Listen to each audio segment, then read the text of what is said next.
.com पे आए। Download now.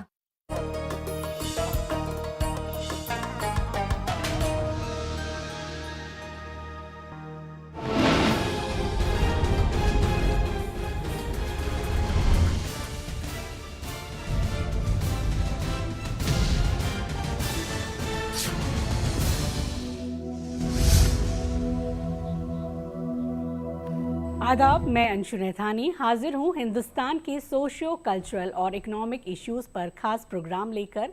ये है इंडिया। हमारी आज की पेशकश में बात भारत के सस्टेनेबल एविएशन फ्यूल के मैदान में सेल्फ रिलायंट यानी कि आत्मनिर्भर बनने की। जी हाँ, भारत के एविएशन सेक्टर में डीकार्बनाइजेशन की एक अच्छी खबर है। भारत में पहली बार अपने ही देश में तैयार किए गए सस्टेनेबल एविएशन फ्यूल यानी ब्लेंडेड एविएशन टरबाइन फ्यूल के इस्तेमाल से पहली commercial passenger flight air Asia की फ्लाइट I5767 ने 19 मई 2023 को पहली बार पुणे से दिल्ली का हवाई सफर कामयाबी के साथ पूरा किया है। खास बात यह है कि हाल ही में Council of Scientific and Industrial Research की laboratory the Indian Institute of Petroleum ने बोइंग, इंडिगो, स्पाइसजेट और 3 टाटा एयरलाइंस एयर इंडिया, विस्तारा और एयर एशिया इंडिया के साथ सस्टेनेबल एविएशन फ्यूल के प्रोडक्शन का करार किया है। और इस मौके पर Union Minister of Petroleum and Natural Gas and Housing and Urban Affairs Shri Hardeep Singh Puri ने उम्मीद जाहिर की है कि एनर्जी सेक्टर में 2047 तक भारत के आत्मनिर्भर बनने के लिए पेट्रोलियम सेक्टर बहुत ही अहम है। और अब हम सबके समझने के लिए ये बात है कि सस्टेनेबल एविएशन फ्यूल क्या है और इससे भारत के एनर्जी सेक्टर में कितने बड़े इनकलाब की हम उम्मीद कर सकते हैं। और इसी सब पर बातचीत करने के लिए हमारे साथ स्टूडियो में आज मौजूद हैं 3 खास मेहमान। तो ये मेहमान हैं इंडियन ऑयल कॉरपोरेशन के मथुरा रिफाइनरी के फॉर्मर GM HSE MK आज़ाद, IIT दिल्ली ग्रेजुएट विक्रमजीत सिंह सेतिया और टेरी स्कूल स्टडीज़ में फैकल्टी गोपाल के सारंगी सर भी हमारे साथ हैं। तो आप तीनों का ही वेलकम है हमारी इस खास पेशकश में। सेतिया सर, आपसे यहाँ पर हम समझना चाहेंगे, ये जो पूरा इशू है वो क्लाइमेट चेंज के साथ जुड़ा हुआ है और जो इंडिया है लगातार इसमें बढ़ चढ़कर हिस्सा ले रहा है। जो भी चीज़ें हैं, हर जितने भी इंटरनेशनल प्लेटफॉर्म्स हैं उस पर इंडिया जो है वो अपनी बातों को रखता है और पूरी जो कोशिश है उसमें एक तरीके से एक नज़ीर बनाने की भी कोशिश की जाती है। तो आपको क्या लग रहा है क्लाइमेट चेंज के लिहाज से, अगर हम इस तमाम चीज़ों को देखें तो ये जो चेंजेस हैं वो कितनी रफ्तार से हो रहे हैं और इसके लिए क्या क्या रिक्वायरमेंट्स ज़रूरी पड़ेंगी? देखिए, इन सब चेंजेस करने के लिए जो रिक्वायरमेंट की ज़रूरत पड़ती है उनमें सबसे पहले आती है गवर्नमेंट पॉलिसीज़। और जब हम बात करते हैं कुछ ऐसा नया पॉलिसी लाने की, तो ऑब्वियसली जैसे अभी आज़ाद जी ने बताया कि कॉस्ट ज़्यादा है, तो फिर हमें कुछ उसके साथ इंसेंटिव भी देना पड़ता है। तो मैं गवर्नमेंट पॉलिसीज़ की बात करूँ, पहले हमारे भारत में नहीं पूरे विश्व भर में ये एक प्रयास चल रहा है कि ऐसी पॉलिसीज़ बनाई जाएं कि जिससे हमारी जो पूरी इंडस्ट्री है, उससे जो बंधित है इंडस्ट्री, वो उसके फ्रेमवर्क में आ जाए। तो यदि मैं बात करूं हिंदुस्तान की, तो अभी आज़ाद जी ने बताया जैसे कि 1% का हमने मैंडेट रख दिया, तो एक तरह की ये पॉलिसी है। उसके अलावा दूसरा जो हमारा है कि जो हमारी इंडस्ट्री है, जो हमारा ये फ्यूल बनाने वाली है, उसके लिए भी कुछ पॉलिसी फ्रेमवर्क तैयार किया गया है ताकि वो अपना एक क्वालिटीड प्रोडक्ट बना सके, प्रोड्यूस कर सके और हमारे SAF के लिए वो सूटेबल हो। फिर बात करते हैं इंसेंटिव की, तो विश्व भर में भी एक मुहिम चल रहा है कि इस प्रोजेक्ट को यदि कामयाब करना है तो इंसेंटिव स्कीम का होना बड़ा ज़रूरी है। तो इंसेंटिव स्कीम में जगह हर सरकार या तो अपना टैक्स रिबेट देती है, इंटरेस्ट में रिबेट देती है, या किसी प्रकार के बजट अलोकेट करती है। तो यदि मैं अपने हिंदुस्तान की बात करूँ तो इसमें प्रोसेस इंडस्ट्रीज़ को काफ़ी तरह के योगदान दिए गए हैं, जिसमें GST डिस्काउंट भी है, जिसमें टैक्स रिबेट भी है, जिसमें इंटरेस्ट डिस्काउंट भी है। 50% जो है इंटरेस्ट अभी वेवर किया जा रहा है। और इसके अलावा मान लीजिए कहीं पे लैंड कन्वर्जन होना है तो उसके ऊपर जो फीस है उसको वेव किया गया है। और मैं यदि बात करूँ कि जो हम एनर्जी वहाँ पे लगाते हैं, इलेक्ट्रिसिटी चाहिए, उसके ऊपर कुछ डिस्काउंट दिया गया है। तो इस तरह से काफ़ी तरह के हमारे प्रोग्राम चल रहे हैं अलग अलग स्टेट में जहाँ पर जो प्रोड्यूसर हैं उनको योगदान दिया गया है। और दूसरा यदि मैं पॉइंट बताऊं तो जो इंडस्ट्री जो कोलाबोरेशन है स्टेक होल्डर के साथ वो बहुत इंपॉर्टेंट है। तो कोलाबोरेशन में आते हैं कि हमारे 3-4 तरह के स्टेक होल्डर आते हैं, जैसे एक हमारी एविएशन इंडस्ट्री है, दूसरा हमारा जो एयरक्राफ्ट मैन्युफैक्चरर हैं, उसके अलावा जो हमारे जो प्रोड्यूसर हैं जो फ्यूल बना रहे हैं, और बाकी भी स्टेक होल्डर्स हैं। तो इन सबको एक कॉमन प्लेटफार्म में लाना, उस पॉलिसी से बंधित करना, अवगत कराना और इनके विचार लेना, ये एक बड़ा इम्पोर्टेंट विषय है। तो इसके लिए इंटरनेशनल ऑर्गेनाइजेशंस हैं, जैसे सेफक करके एक ऑर्गेनाइजेशन है, काफ़ी करके है। तो सेफक जो है sustainable aviation fuel user group जो हो गया एक बॉडी है। एक कमर्शियल एविएशन अल्टरनेटिव इनिशिएटिव करके एक ग्रुप है इंटरनेशनल। तो ये सभी इन स्टेक होल्डर को एक कॉमन फोरम पर लाते हैं और इनके आपस में विचार विमर्श होते हैं, जहाँ पर नई नई पॉलिसी फ्रेमवर्क बनते हैं और आगे का वे फॉरवर्ड बनता है। और आगे की मैं बात करूँ तो R&D इसके में एक बहुत बड़ा इम्पोर्टेंट रोल प्ले करता है। तो R&D जो है उसमें गवर्नमेंट का भी बहुत बड़ा योगदान है, रिसर्च सेंटर्स का बड़ा योगदान है, फ्यूल प्रोड्यूसर का बड़ा योगदान है। तो ये लगातार रिसर्च करते रहते हैं और एक नया फ्रेमवर्क बनाते हैं कि कैसे नए प्रकार के जो हमारे एग्री प्रोड्यूस हैं उनको यूज़ किया जाए, जिससे कीमत कम हो, जिससे क्वालिटी जो है हमारी अच्छी मिले। और साथ में ही इसके अलावा ये भी देखा जाता है कि ये पूरा इकोसिस्टम ऐसा बने कि कल को कैपेसिटी बढ़ानी है तो उसमें इकोनॉमी ऑफ स्केल भी कैसे आए। तो ये सब जो है लगातार प्रयोग में रहता है। पूरा R&D जो है प्रयोग करती रहती है, कुछ ना कुछ कॉस्ट भी कमी करने के लिए प्रयास करते रहते हैं, कुछ नए इनिशिएटिव ऐसा करते रहते हैं जिससे कि धीरे धीरे आगे चलकर जो हमें समस्याएं आ रही हैं उससे छुटकारा मिले। और इसके अलावा हमें जो है पब्लिक अवेयरनेस करना भी बड़ा ज़रूरी होता है कि यदि पब्लिक को पता ही नहीं चलेगा कि ये सब्जेक्ट क्या है, टॉपिक क्या है, मुद्दा क्या है, तो वो फिर टॉपिक जो है एक्सेप्टेबल नहीं हो पाता मार्केट में, उसकी अवेयरनेस नहीं होगी तो इंडस्ट्री भी उसको एक्सेप्ट नहीं करती। तो वो भी एक प्रयास करना ज़रूरी है। तो इस तरह के जो प्रयास हैं वो मार्केट में किए जा रहे हैं, इंडस्ट्री में किए जा रहे हैं, ताकि हमारे इस प्रोजेक्ट को फ्रूटफुल बनाया जा सके। यहाँ पर गोपाल सर आपसे हम ये जानना चाहेंगे कि अभी जो अगर बात किया जाए जो ये सस्टेनेबल एनर्जी है, जो ये ऑल्टरनेट फ्यूल है, वो ही हमको अभी फ्यूचर नज़र आ रहा है। तो पूरा इस बदलाव को आप किस तरह से देखते हैं, किस तरह का एक फ्यूचर में ये सारी चीज़ें होने जा रही हैं और कितनी बड़ी चीज़ें होंगी ये पूरे कंट्री के लिए? मैडम ये जो चेंज है, जैसे आज़ाद जी ने पहले बताया, चेंज एक नया चेंज जब आता है हमने काफ़ी हर्डल्स भी फेस कर रहे हैं, but at the same time it also gives lot of opportunities. जैसे एक हर्डल है कि आपका जो बायोफ्यूल आप प्रोड्यूस करेंगे या SAF प्रोड्यूस करेंगे उसका सर्टिफिकेशन आपको चाहिए, और इंटरनेशनल सर्टिफिकेशन एजेंसी जो काम है ये एक बड़ा प्रॉब्लम है। तो आपको सर्टिफाई, एंड अभी एक्सपेक्टेशन है कि आपका सर्टिफिकेशन बाई 2023 दिस ईयर तक मिल जाएगा, ताकि ना आप उसको यूज़ कर सकते हैं। क्योंकि कमर्शियलाइज यूज़ करने के लिए वो जो आपका SAF है वो बिना सर्टिफिकेशन में नहीं कर सकते, because international flights have to get that certification to use that biofuel, otherwise वो आपको इंटरनेशनली वो रिकॉग्नाइज नहीं होगा। दूसरा, कॉस्ट का जो कंसिडरेशन है वो भी बड़ा चैलेंजिंग है। कॉस्ट अभी 2 to 5 टाइम्स ज़्यादा है। सो अगर स्केल इकोनॉमीज हम लाएँ वो हम उसको रिड्यूस कर सकते हैं, और वो पॉसिबल है। बिकॉज मैंने आपको जैसे बताया, इंडिया में जो मिडिल क्लास एंट्री हो रहा है, इंडिया का सब्सटेंशियल अमाउंट ऑफ पॉपुलेशन, उसमें फ़्लाइट का जो number of flyers would increase, and उसके हिसाब से number of flights that will fly would also increase, और उसके हिसाब से आपका क्या होगा ना, स्केल इकोनॉमीज बढ़ जाएगा। बट फॉर्चुनेटली हमारे पास पूरा पॉलिसी इंसेंटिव से हमने अभी जो एक्साइज ड्यूटी है 14 to 20% आई बिलीव, एंड अभी प्लान है कि जो SAF के ऊपर 5% GST लगेगा, it's a reduced fee. Not only that, आपने पूरा गैमट जो मैंने बताया ग्रीन एविएशन पॉलिसी 2019 में इंट्रोड्यूस किया गया है।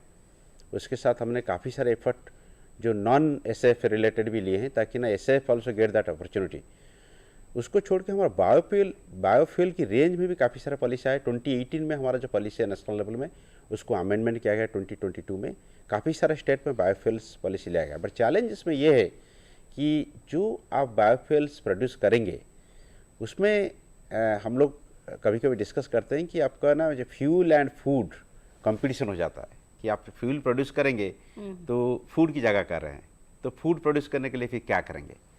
और दूसरा प्रॉब्लम ये है कि जब फ्यूल प्रोड्यूस करते हैं, बिकॉज जो एग्रो रेज्यूट्स हो गया या आपका जो जैसे अलग बायोफ्यूल वेराइटीज है प्लांट से, फ्यूल प्लांट से, उसमें भी आपका कार्बन जनरेट होता है, तो उसको भी आप कंट्रोल करना जरूरी है।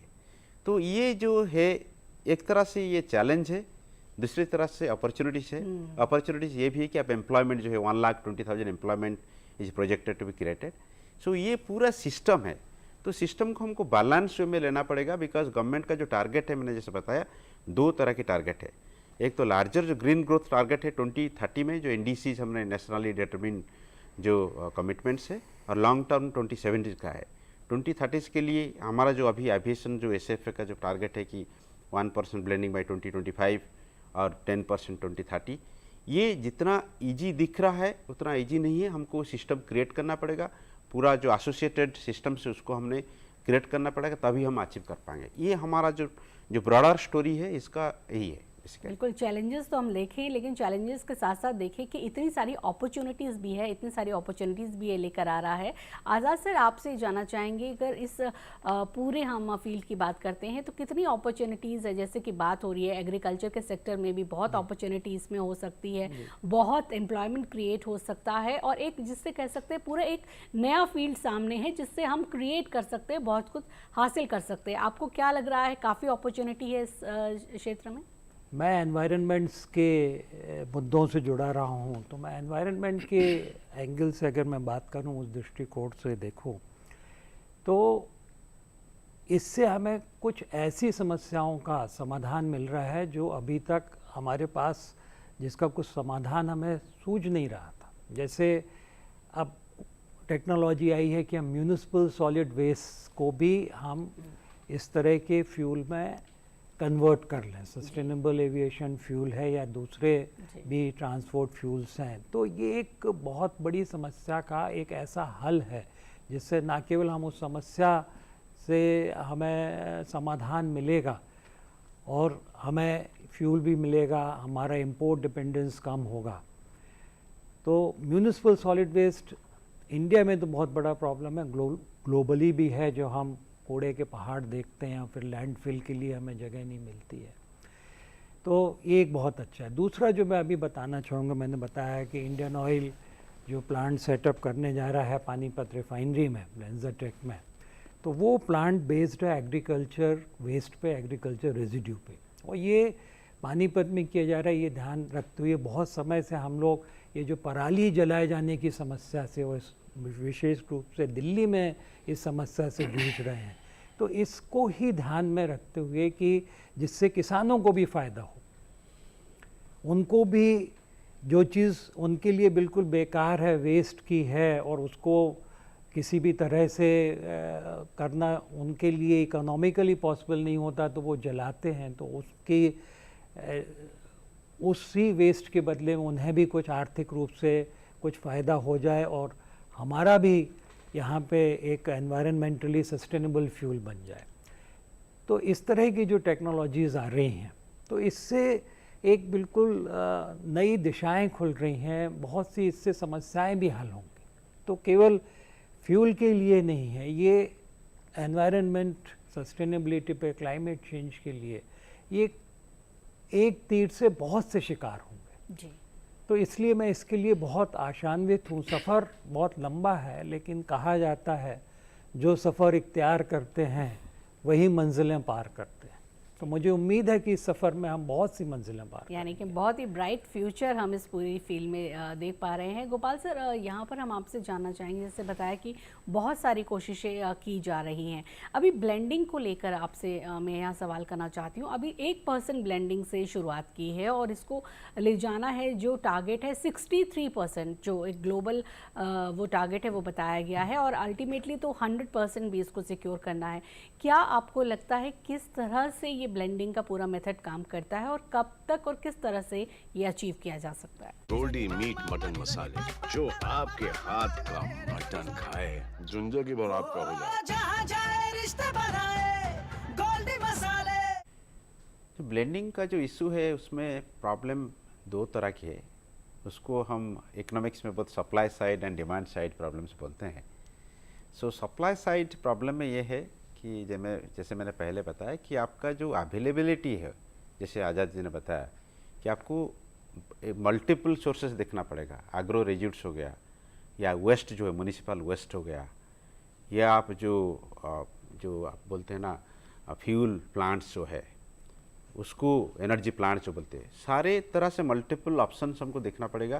बिकॉज हमारा जो जैसे जैसे हमने ब्लेंडिंग का परसेंटेज बढ़ाएंगे और जिस तरह से हमें बायोफ्यूल चाहिए, तो हम क्या करेंगे ना उतना अवेलेबिलिटी नहीं होगा हमारे लिए। अभी जो रिसेंट स्टोरी है ये है कि हमारा जो बायोफ्यूल का जो प्राइस है इंडिया में, वो हम बायोफ्यूल प्रोड्यूसर की फेवर में नहीं है। इसीलिए काफ़ी सारा बायोफ्यूल जो प्रोड्यूस होता है हमारा डोमेस्टिकली, वो एक्सपोर्ट हो जाता है। तो हमको कुछ प्राइसिंग स्ट्रक्चर के ऊपर काम करना हो ताकि ना हम बायोफ्यूल का जो सप्लाई है वो कंसिस्टेंट रहे और जितना अमाउंट हमें चाहे वो इंक्रीजिंगली अवेलेबल हो, ताकि ना हमारे रिक्वायरमेंट्स मीट हो। सो ये आपका सप्लाई साइड प्रॉब्लम है। डिमांड साइड में जैसे मैंने पहले बताया था कि हम लोग बायोफ्यूल में इसीलिए प्रायोरिटाइज कर रहे हैं क्योंकि हम ना जो पोस्ट प्रोडक्शन चैलेंजेस है, यू डोंट नीड, जैसे इलेक्ट्रिक व्हीकल में आपको इंजन को चेंज करना पड़ता है, यहाँ पे इंजन को चेंज करना इतना आसान नहीं है एविएशन इंडस्ट्री में। आपको you can only change the fuel. तो इसीलिए हमने बायोफ्यूल को फोकस कर रहे हैं। तो इंक्रीजिंगली हमारे लिए लॉन्ग टर्म चैलेंज ये है कि हम जैसे इंटरनेशनली जो बोइंग है इंडस्ट्री है, बोइंग कंपनी है, आपका जो एयरबस है, so they are also now started thinking कि आपने उसको इंजन को चेंज करके इलेक्ट्रिक की तरफ ले चले, ताकि ना biofuel is not only one solution. Increasingly biofuel के साथ साथ आपका इंजन भी चेंज करेंगे तो इलेक्ट्रिक आपका जो फ्लाइट है वो सिस्टम भी आ जाएगा। तो ये जो ब्लेंडिंग है, ब्लेंडिंग धीरे धीरे जब बढ़ेगा आपका कॉस्ट इफेक्टिव होगा। सप्लाई साइड से आपका जो है आपका प्राइसिंग स्ट्रक्चर को चेंज करेंगे ताकि ना सप्लाई कंटिन्यूसली अवेलेबल हो। डिमांड साइड में ब्लेंडिंग अगर बढ़ेगा, बायोफ्यूल अगर उसको कर रहे हैं, फिर भी आपको एंटायर जो इंजन और सप्लाई चेन उसको भी चेंज करना पड़ेगा। तो ये बेसिकली मोटी हिसाब से देखा जाए तो ब्लेंडिंग का जो इफेक्ट है वो काफ़ी सिस्टमिक है।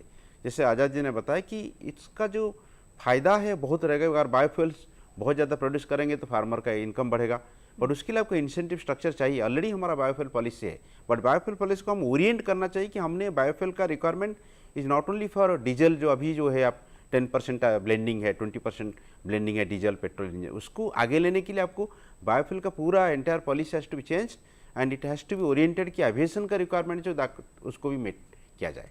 ये बेसिकली सर आपसे भी यही मेरा सवाल रहेगा, ये जो सारी रिक्वायरमेंट है और जो हमारा टारगेट है और जो एक सेल्फ रिलायंट बनने की बात है, जिस तरह से आत्मनिर्भरता इसमें हासिल करनी है, तो उस तरीके से अगर देखा जाए तो किस तरह से इसमें पूरा काम होगा? प्रैक्टिकल एस्पेक्ट की हम आपसे बात करना चाहते हैं, कैसे ये ब्लेंडिंग का ये टारगेट मीट करेंगे?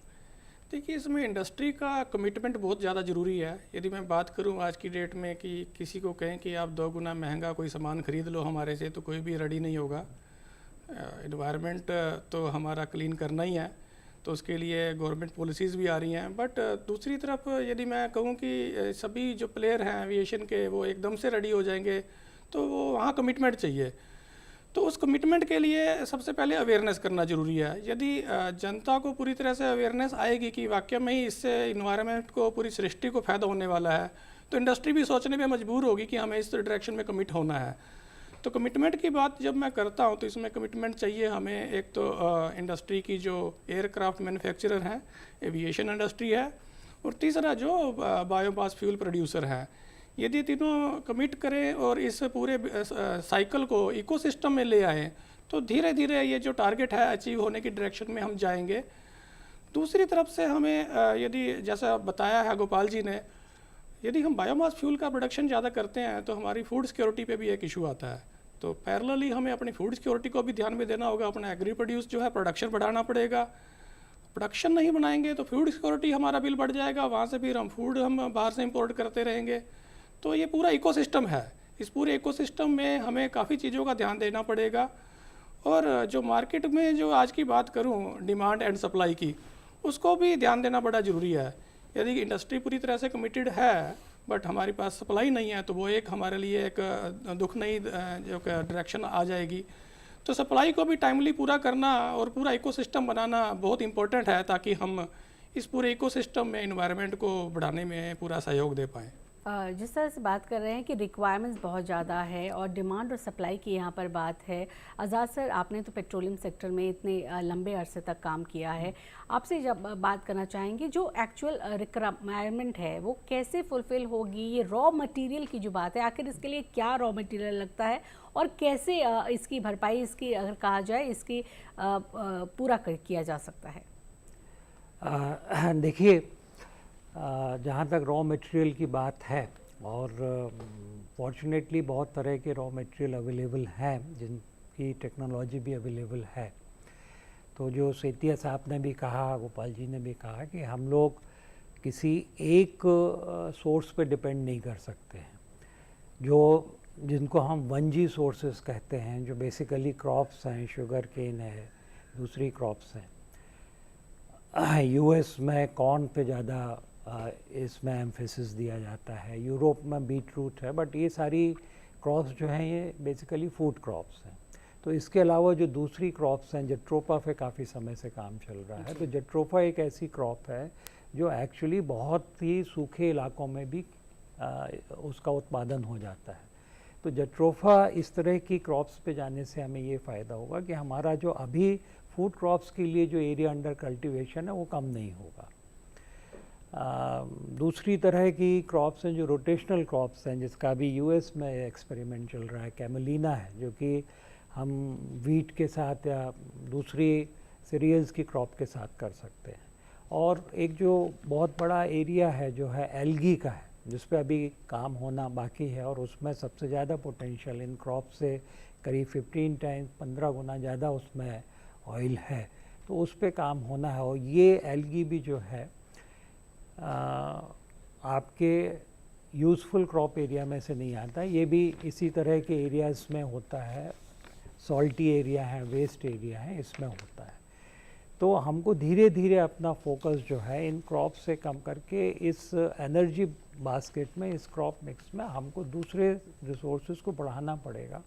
तो म्यूनिसिपल सॉलिड वेस्ट है और गैसिफिकेशन प्लस सिंथेसाइजेशन की जो प्रोसेस है, वो प्रोसेस मुझे लगता है कि आने वाले समय में ज़्यादा कामयाब होंगी और ज़्यादा प्रोडक्शन उनसे होगा। अभी जो टेक्नोलॉजी है, जो बेसिकली हाइड्रोजनेशन है of esters and fatty acids, एफा टेक्नोलॉजी है, या दूसरी जो टेक्नोलॉजी है जिस पे अभी हम काम कर रहे हैं, अल्कोहल टू जेट फ्यूल, ये टेक्नोलॉजीज़ अभी चूँकि बहुत मैच्योर्ड हैं तो इन पे पहले काम हो रहा है। लेकिन मुझे उम्मीद है कि जैसे जैसे ये दूसरी टेक्नोलॉजीज़ और अल्टरनेटिव सोर्सेज पे आएंगे तो इस तरह की समस्या नहीं रह जाएगी।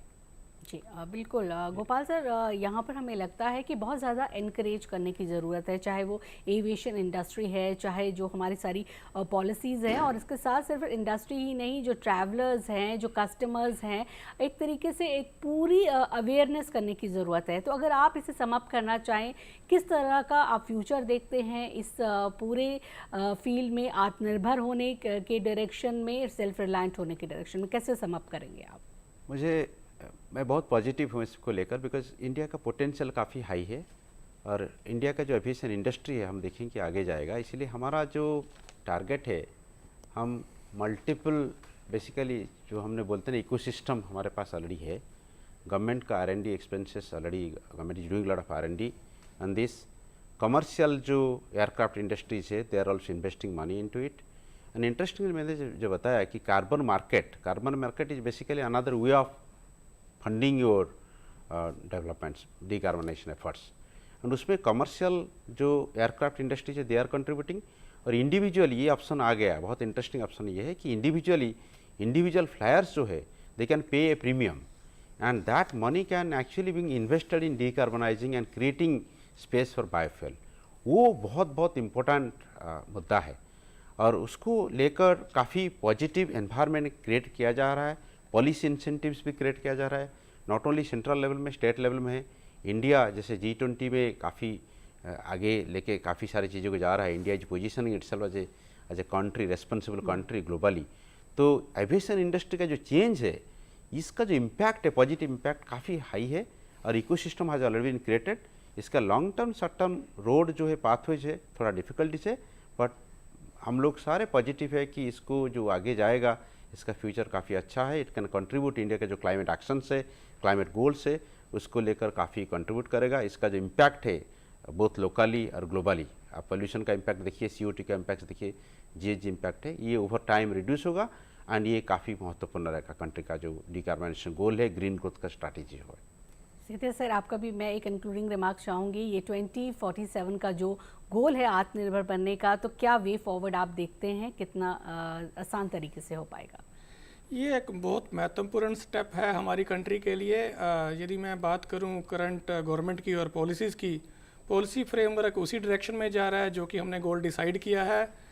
हम अभी 1% का टारगेट रख के बैठे हैं 2025 के लिए, 10% का हमने टारगेट रखा है 2020-30 के लिए।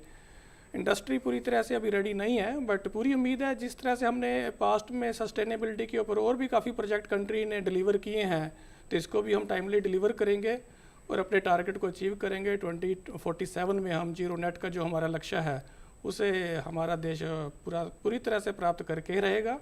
मुझे इसमें कोई शंका की कोई गुंजाइश नहीं लगती। चलते चलते आपका भी रिमार्क चाहूँगी आज़ाद सर, आप किस तरह से देखते हैं 2047 के इस गोल को जो कि नेट ज़ीरो का है, और इसमें पूरी तरह से जो आत्मनिर्भर होना है, किस तरह से आप देखेंगे इसे? देखिए 2047 का ये जो गोल है, पहली चीज़ तो हमें बिल्कुल स्पष्ट होना चाहिए कि ये एक ऐसा गोल नहीं है जिसको हम मिस कर सकते हैं। कोई भी इसको मिस नहीं कर सकता, नोबडी कैन अफोर्ड टू।